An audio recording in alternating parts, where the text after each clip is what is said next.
Hi అందరికీ. ఇవాళైతే మేము కొండగట్టు వెళ్తున్నాం. ఫస్ట్ అయితే కొండగట్టు టెంపుల్ దర్శనం చేసుకొని బేతాళం దగ్గర దర్శనం చేసుకున్నాం. ఇక్కడైతే వీడియో తీయనియలేరు, అందుకని తీయలేనమాట.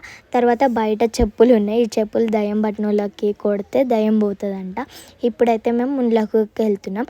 ఈ మునుల గుహ కొండగట్టు టెంపుల్ ముంగట కోనేరు దగ్గర లెఫ్ట్ సైడ్లో ఉంటుంది, కోనేరు పక్కకి.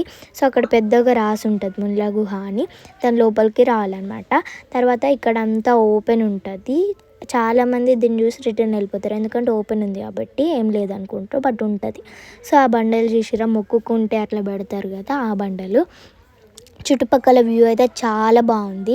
అండ్ గుహ లోపలనైతే చాలా చల్లగా పీస్ఫుల్గా ఉండే. అండ్ ఈ వ్యూ ఎందుకు ఇట్లా ఉందంటే ఫారెస్ట్ ఉంది కదా, చాలా బాగుంది అందుకని. ఇప్పుడైతే లోపలికి వెళ్ళిపోదాం. లోపలనైతే ఇలా శివలింగం అండ్ హనుమాన్ విగ్రహం, గణేష్ విగ్రహం, ఇంకా ముళ్ళ విగ్రహాలు కూడా ఉన్నాయన్నమాట. దీనికి ఒక స్టోరీ ఉంది, అదేంటో నేను ఇప్పుడు చెప్తా.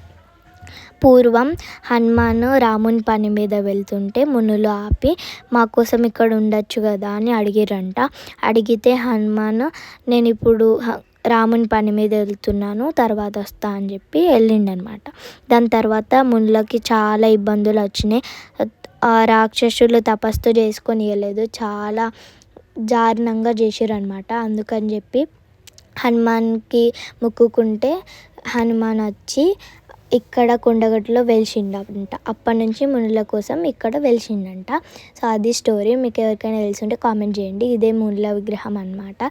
బయటనైతే ఇంట్లో పెద్ద చెట్లు, పెద్ద గుహలు అన్నీ ఉన్నాయి. కొండగట్టు అంటేనే కోతులు కదా, కోతులను చూసి చెల్లె నువ్వు అక్కడ ఉన్నవేందంటుంది మా అక్క. అండ్ మేము పోయేటప్పుడు సీతమ్మకు అన్నిటి గుంటలు చూసుకొని వెళ్ళినాం అనమాట. Okay bye.